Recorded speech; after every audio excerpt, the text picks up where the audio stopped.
اعوذ باللہ من الشیطان الرجیم بسم اللہ الرحمن الرحیم الحمد للہ رب العالمین والصلاة والسلام علی اشرف الانبیاء والمرسلین وآلہ الطیبین الطاہرین اعوذ باللہ من الشیطان الرجیم انا نحن نحیی الموتى ونکتب ما قدموا وآثارهم وَكُلَّ شَيْءٍ أَحْصَيْنَاهُ فِي إِمَامٍ مُبِينٍ۔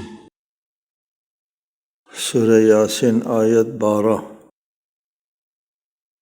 ہم ہی مردوں کو زندہ کرتے ہیں اور جو کچھ وہ آگے بھیج چکے ہیں اور جو آثار پیچھے چھوڑ جاتے ہیں سب کو ہم لکھتے ہیں اور ہر چیز کو ہم نے امام مبین میں جمع کر دیا ہے۔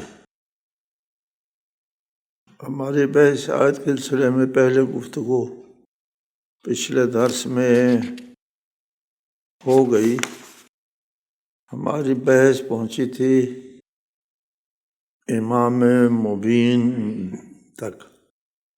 امام مبین کے جو تفاسیر ہے اس کا ہم نے ذکر کیا۔ اب ہم آ رہے تھے امام مبین کے بارے میں روایات کی طرف۔ روایات میں خود حضرت امیر المومنین علیہ السلام نے فرمایا روایت کے مطابق انا واللہ الامام المبین، میں قسم بخدا امام مبین ہوں، ابین الحق من الباطل، حق کو باطل سے جدا کر کے واضح کر کے بتاتا ہوں۔ ورثتہ من رسول اللہ صلی اللہ علیہ وآلہ وسلم، جسے میں نے رسول اللہ سے وراثت ملی۔ دوسری روایت میں معانی الاخبار میں ابو جارود نے حضرت امام محمد باقر علیہ السلام سے روایت کی ہے۔ آپ نے فرمایا کہ رسول اللہ سے روایت ہے کہ رسول اللہ صلی اللہ علیہ وآلہ وسلم نے فرمایا حضرت علی علیہ السلام کے بارے میں انہ الامام الذی احصى اللہ تبارک و تعالی فیہ علم کل شیء۔ حضور نے فرمایا کہ علی وہ امام ہے جن میں اللہ تبارک و تعالی نے ہر چیز کا علم جمع کیا ہے۔ ان احادیث کی روشنی میں ہمارے شیعہ مفسرین فرماتے ہیں کہ یہ بطن قرآن سے مربوط ہے اور یہ تطبیق ہے اور تفسیر نہیں ہے۔ تفسیر میں تو کہا ہے کہ امام مبین واضح اور طور پر بیان کرنے والا رہبر امام۔ ابھی ہم آتے ہیں مخالفین کے اعتراض کے اوپر۔ یہاں سب سے ہمارے اہل سنت کے بڑا مفسر ہے علامہ آلوسی۔ ان کا کہنا ہے کہ ہم نے سنا ہے کہ اہل تشیع کے لوگ امام مبین سے مراد علی ابن ابی طالب لیتے ہیں۔ اس بات میں کتاب جلیل کے بارے میں جو جہالت ہے وہ کسی سے پوشیدہ نہیں۔ اللہ سے عفو اور عافیت کا طالب ہوں۔ وہ کہتے ہیں کہ شیعوں کا جو نظریہ ہے کہ اس سے مراد علی ہے، یہ ایک جہالت پر مبنی ہے۔ خدا ان شیعوں کو معاف کرے۔ اللہ سے میں عفو کا طالب ہوں، اللہ سے عفو کا عافیت طالب ہوں۔ اور ممکن ہے آلوسی فرماتے ہیں کہ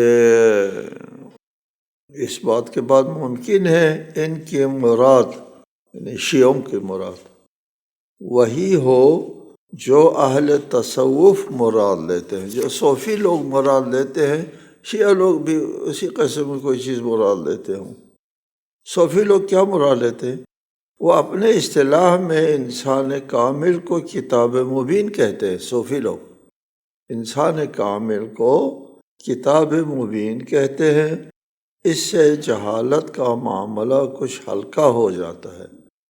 آلوسی کہتے ہیں کہ اگر شیعہ لوگ وہی کہتے ہیں جو صوفی لوگ کہتے ہیں، وہ عارف کو، انسان کامل کو کتاب مبین کہتے ہیں، تو وہ علی کو بھی کتاب مبین کہتے ہوں گے، تو جہالت کا مسئلہ تھوڑا سا خفیف ہو جاتا ہے، کچھ ہلکا ہو جاتا ہے۔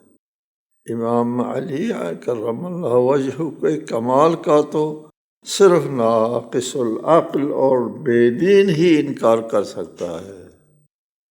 آلوسی فرماتے ہیں، ہم نے کہا ہے کہ آلوسی صاحب کو علم ہے کہ ناقص العقل اور بے دین لوگوں کی کمی نہیں ہے۔ رہی یہ بات کہ شیعہ اس مسئلے میں کیا نظریہ رکھتے ہیں، آپ کو تو معلوم ہو گیا، اور جو لوگ تفسیر اور تطبیق میں فرق جانتے ہیں ان کے لیے تو یہ بات واضح ہو گئی۔ کسی شیعہ روایت میں نہیں ہے کہ حضرت علی کو لوح محفوظ کہا ہو۔ حضرت علی امام مبین ہے۔ حضرت علی کے وجود کے اندر علم اللہ تعالیٰ نے محفوظ کیا ہے، ہم یہ کہتے ہیں۔ حضرت علی ہر اس علم کا خزانہ ہے جس کی بشر کو احتیاج ہے، چنانچہ سب کا علی کی طرف رجوع کرنا اور علی علیہ السلام کا کسی کی طرف رجوع نہ کرنا، رسالہ آپ کے بعد پوری زندگی میں سب نے علی کی طرف رجوع کیا، اور علی علیہ السلام نے کسی کی طرف رجوع نہیں کیا۔ یہ اس بات کا بین ثبوت ہے، علی وارث علم رسول ہے، علی کسی کا علم میں محتاج نہیں ہے، سب لوگ علی کے محتاج ہیں۔ یہ تاریخ سے ثابت ہے، سیرت سے ثابت ہے، اس پر دلیل ولیل کی ضرورت نہیں ہے۔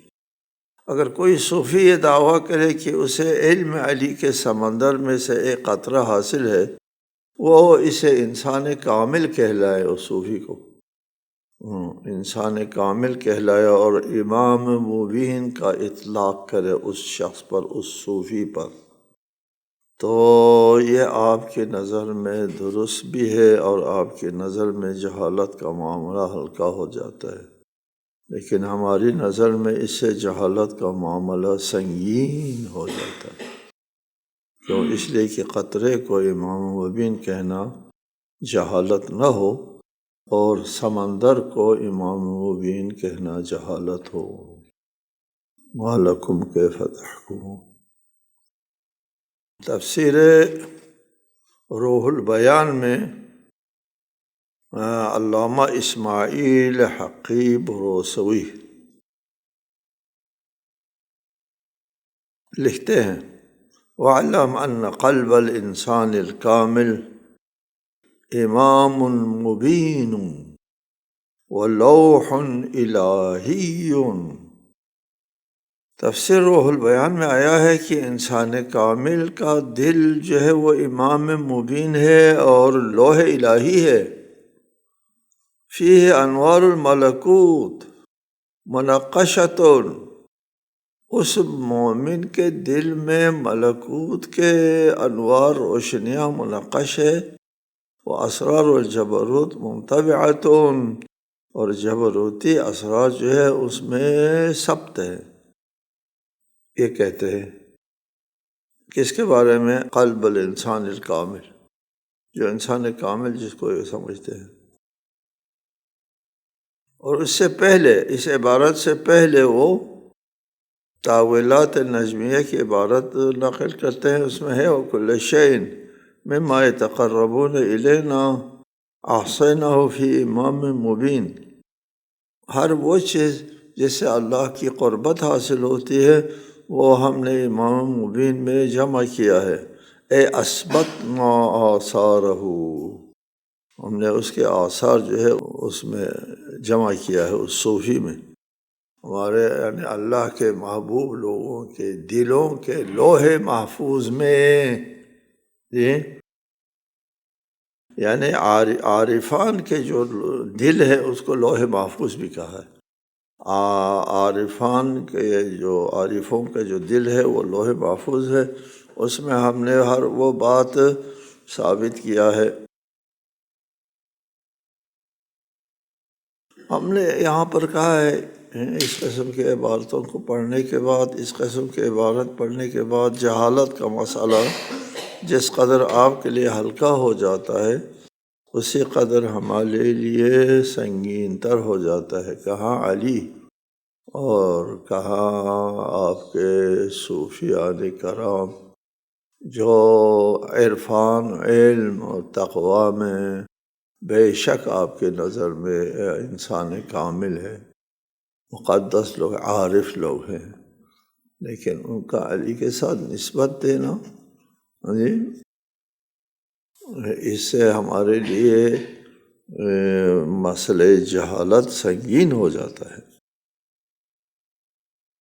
بہرحال یہاں پر ہم اس بات کو ختم کرتے ہیں کہ وَكُلَّ شَيْءٍ أَحْصَيْنَاهُ فِي إِمَامٍ مُبِينٍ، ہم نے ہر چیز کو امام مبین میں جمع کیا ہے۔ امام مبین کا جو تفسیر وہ لوح محفوظ ہے، اور اس کی تطبیق علم علی روایات کی روشنی میں۔ علی کے علاوہ کسی اور انسان کے اوپر جو ہے وہ امام مبین صادق نہیں آتا، ان کا دل لوح محفوظ نہیں ہے۔ وَاضْرِبْ لَهُمْ مَثَلًا أَصْحَابَ الْقَرْيَةِ إِذْ جَاءَهَا الْمُرْسَلُونَ إِذْ أَرْسَلْنَا إِلَيْهِمْ اثْنَيْنِ فَكَذَّبُوهُمَا فَعَزَّزْنَا بِثَالِثٍ فَقَالُوا إِنَّا إِلَيْكُمْ مُرْسَلُونَ۔ اور ان کے لیے بستی والوں کو مثال کے طور پر پیش کیجیے جب ان کے پاس پیغمبر آئے،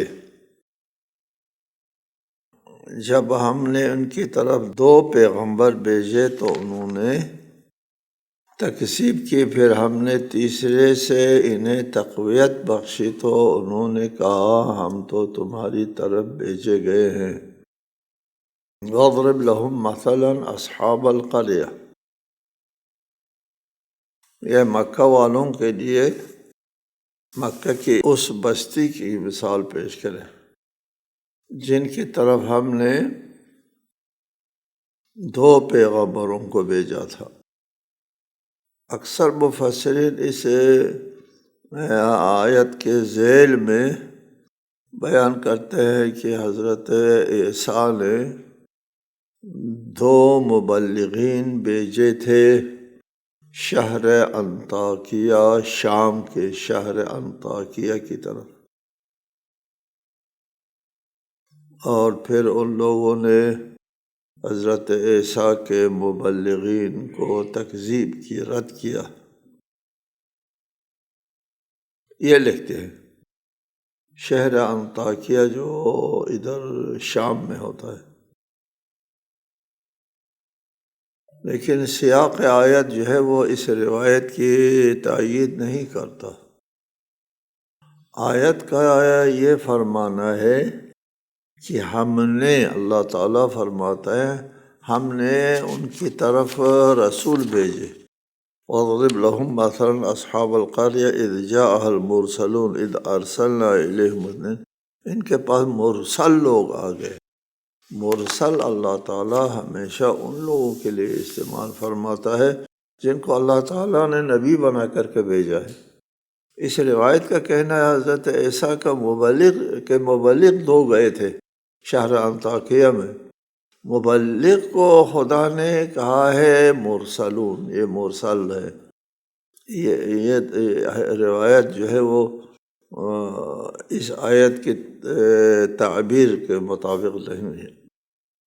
سیاق آیت سے تو ایسا معلوم ہوتا ہے کہ ان رسولوں کو اللہ نے مبعوث فرمایا تھا، اور ان کا انکاری لہجہ بھی یہی ہے کہ وہ رسولوں کے خلاف جو تمام لوگ استعمال کرتے رہے ہیں، یہ ہم جیسے بندے کیسے اللہ کا نمائندہ ہوتا ہے، ان لوگوں نے بھی یہی کہا ہے، قالوا ما انتم الا بشر مثلنا، ان بستی والوں نے کہا کہ تم تو ہم جیسے بشر ہو۔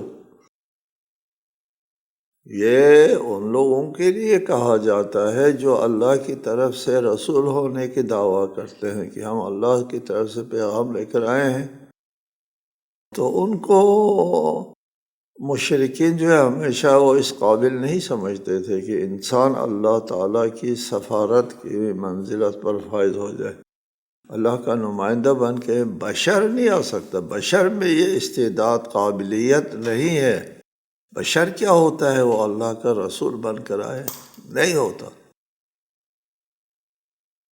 مشرکین کا یہ موقف ہے، پتھر معبود ہوتا ہے، انسان رسول نہیں ہوتا۔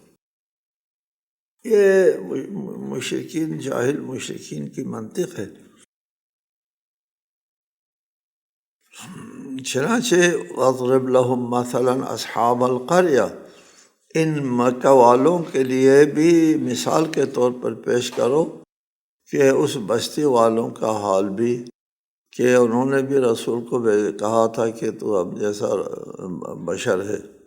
وما انزل الرحمن من شیء ان انتم الا تکذبون، رحمان نے کسی کو نہیں بھیجا، تم تو محض جھوٹ بولتے ہو۔ یہی کہتے تھے اہل مکہ بھی، اور ایسا کہ اس پیغمبران کے بارے میں بھی اس بستی والوں نے کہا ہے۔ اگر یہ حضرت عیسیٰ کی طرف سے مبلغ ہوتے تو وہ یہ بات نہ کرتے کہ تم ما انتم الا بشر مثلنا نہ کہتے۔ چنانچہ مکہ والوں نے کہا تھا، قالوا ما لهذا الرسول يأكل الطعام ويمشي في الأسواق، یہ کیسا رسول ہے جو کھانا کھاتا ہے اور بازاروں میں چلتا پھرتا ہے؟ یہ کوئی رسول ہو سکتا ہے اللہ تعالیٰ کی طرف سے؟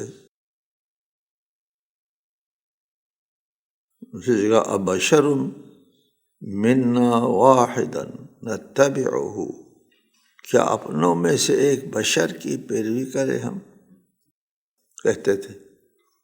اس بستی والوں نے بھی یہی کہا ہے، لہٰذا ان بستی والوں کی طرف جو بھیجا گیا وہ نبی تھے، مبلغ نہیں تھے۔ قالوا ربنا يعلم انا الیکم لمرسلون وما علینا الا البلاغ المبین، رسولوں نے کہا ہمارا رب جانتا ہے کہ ہم تمہاری طرف ہی بھیجے گئے ہیں اور ہم پر تو فقط واضح طور پر پہنچانا فرض ہے اور بس۔ ان تکذیبی عناصر کے جواب میں رسولوں نے کہا کہ ہمارا رب جانتا ہے کہ ہم تو اللہ تعالیٰ کی طرف سے، ہمارے رب کی طرف سے رسول بن کر کے پیغام لے کر تمہاری طرف آئے ہیں، لیکن وما علینا الا البلاغ المبین، انبیاء کے ذمے پیغام الہی کو مبین، غیر مبہم، واضح لفظوں میں پہنچانا ہے اور بس۔ وما علینا، ما و الا حصر کے لیے آتا ہے، ہمارے ذمہ بس یہ بات پہنچانا ہے صاف واضح لفظوں میں، جس میں کوئی ابہام نہ ہو، اس سے آگے ہماری کوئی تکلیف نہیں ہے۔ بلاغ مبین، واضح لفظوں میں، صاف لفظوں میں مطلب اور پیغام کو پہنچانے کے علاوہ ہمارے ذمہ کوئی نہیں، ان کو منوانا ہمارے ذمہ نہیں ہے۔ یعنی اللہ تعالیٰ کا رسول جو ہے وہ پیغام کو پہنچاتا ہے اور بس، جبر نہیں چلتا ہے، جبر ان کا یہاں تصور نہیں ہے۔ نظام الہی میں تعجب کا مقام ہے کہ کچھ لوگ جبر کے قائل ہیں۔ ہم نے بارہا کہا ہے آپ سے، جبر جہاں ہے ان کو قانون نہیں دیا جاتا، مجبور کو قانون نہیں دیا جاتا۔ مجبور کو شریعت نہیں دی جاتی، مجبور کو آزمائش امتحان نہیں کیا جاتا، یہ نہیں آزماتا مجبور کو۔ وہ ایک شخص نے کہا ہے کہ ہاتھ پیر باندھ کر کے مجھے دریا میں ڈال دیا، جی ہاتھ پیر دونوں باندھ کر کے دریا میں پھینک دیا، اور پھر مجھ سے کہا خبردار کپڑے گیلے ہو جائیں۔ جی کیا مطلب؟ تو مجھے مجبور کر کے ہاتھ پیر باندھ کر کے دریا میں ڈال رہے ہو، اور مجھ سے کہتا ہو کپڑے اگر گیلے ہو گئے تو تمہارے لیے وہ نہیں ہو، ایسے ہوگا۔ میرے بس میں نہیں ہے، نہ آزمائش ہوتی ہے، نہ ان کو قانون دیا جاتا ہے۔ مجبور کو قانون نہیں دیا جاتا، قانون دیا جاتا ہے ڈرائیور کو، جی گاڑی کو قانون نہیں دیا جاتا۔ گاڑی مجبور ہے ڈرائیور کے ہاتھ میں، ہاں جی، اور ڈرائیور خود مختار ہے، ڈرائیور کو قانون دیا جاتا ہے، اور گاڑی کو قانون نہیں دیا جاتا، نہ گاڑی کو آزمائش میں ڈال دیا جاتا ہے۔ وما علینا الا البلاغ المبین، ہمارے ذمہ بس صرف واضح لفظوں میں پیغام پہنچانا ہے۔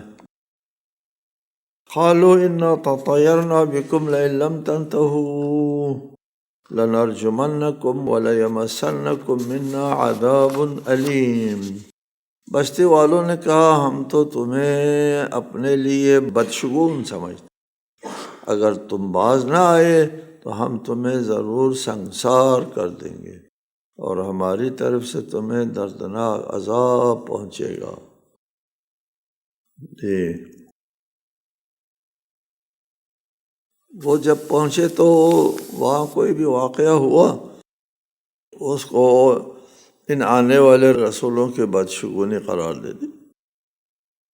بدشگونی ایک وہم پرستی ہے، بدشگونی ہوتی نہیں اصلا، صرف اس کی کوئی حقیقت، کوئی واقعیت نہیں ہے۔ قالوا انا تطیرنا بکم، ہم بدشگونی سمجھتے ہیں تم کو۔ اسلامی تعلیمات کی روشنی میں بدشگونی کا تصور غلط ہے۔ مشرکین کہتے ہیں کہ تم نے آ کر کے ہمارے معبودوں کو ترک کرنے اور کسی اللہ کو عبادت کرنے کی بات کی، اس سے ہمارے معبود ناراض ہو گئے ہیں، اور اس ناراضی کے سبب یہ ہوا ہے، یہ ہوا ہے، وہ ہوا ہے۔ بدشگونی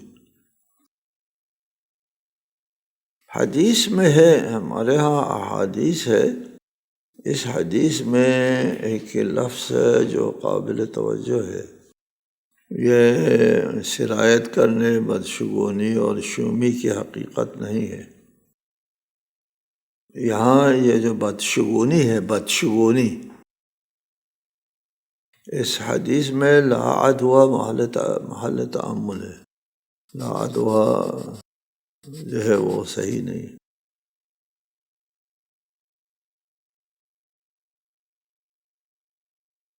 بعد دیگر حدیث میں کفارۃ الطیارہ توکل، بدشگونی کا کفارہ توکل ہے، یعنی بدشگونی ہے ہی نہیں، ہاں جی، اور اس کے لیے آپ واہمے میں نہ پڑیں، اللہ کے اوپر بھروسہ کر کے کام کو جاری کرنا اس کا حل ہے۔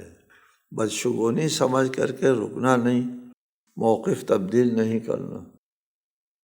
قالوا طائرکم معکم ان ذکرتم بل انتم قوم مسرفون، رسولوں نے کہا تمہاری بدشگونی خود تمہارے ساتھ ہے، کیا یہ بدشگونی اس لیے ہے کہ تمہیں نصیحت کی گئی ہے، بلکہ تم حد سے تجاوز کرنے والے ہو۔ طائرکم معکم، تمہاری بدشگونی خود تمہارے ساتھ، ہمارے آنے کی وجہ سے کوئی بدشگونی نہیں ہوئی ہے۔ مجھے کوئی بھی کسی شخص کے لیے بدشگون نہیں ہوتا۔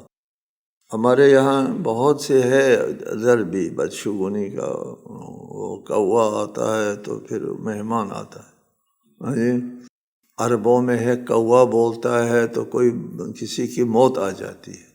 کوا کا بولنا یا غراب البین ہے اشعار، اے جدائی والا کا کوا تو آواز دیتے رہو وغیرہ۔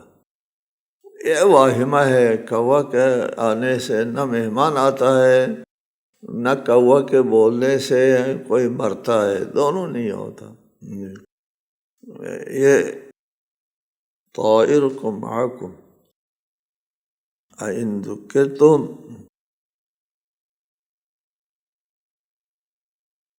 کیا اس میں بدشگونی ہے کہ تمہیں نصیحت کی گئی ہے؟ تم کو عاقبت بد سے بچانے کے لیے پیغام خدائی پہنچانا بدشگونی ہے؟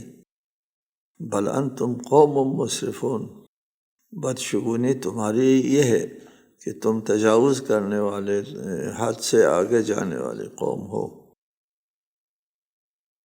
وجاء من اقصى المدینة رجل یسعى قال یا قوم اتبعوا المرسلون، شہر کے دور ترین گوشے سے ایک شخص دوڑتا ہوا آیا، بولا اے میری قوم ان رسولوں کی پیروی کرو۔ شہر کے دور ترین گوشے کا ذکر یہاں ہے اور ایک حضرت موسیٰ کے لیے ہے۔ حضرت موسیٰ الجھ رہے تھے کسی بنی اسرائیلی کے ساتھ، اور اس کا جو دوسرا ہے دشمن، اس نے کہا کہ آپ نے کل ایک آدمی کو قتل کیا ہے، آج بھی مجھے قتل کریں گے۔ اتنے میں وجاء من اقصى المدینة رجل یسعى، اور کہا پھر حضرت موسیٰ سے کہ فرعون والے جو ہے وہ آپ کو قتل کرنے کا مشورہ کر رہے ہیں، میں مشورہ دیتا ہوں آپ ادھر سے بھاگ جائیں۔ ایک وہ آیا تھا دوڑتا ہوا آیا، اور ایک یہاں ایک آدمی دوڑتا ہوا آیا ہے۔ ان کے بارے میں احادیث سباق الامم ثلاثۃ، امتوں میں جو ایمان کی طرف سبقت لے جانے والے تین ہیں، لم یکفروا باللہ طرفۃ عین، ایک لمحے کے لیے بھی ان تینوں نے کفر اختیار نہیں کیا۔ اور یہ تین جو ہے روایات میں مذکور ہے، وہ ہم انشاءاللہ آئندہ بیان کریں گے۔ السلام علیکم ورحمۃ اللہ وبرکاتہ۔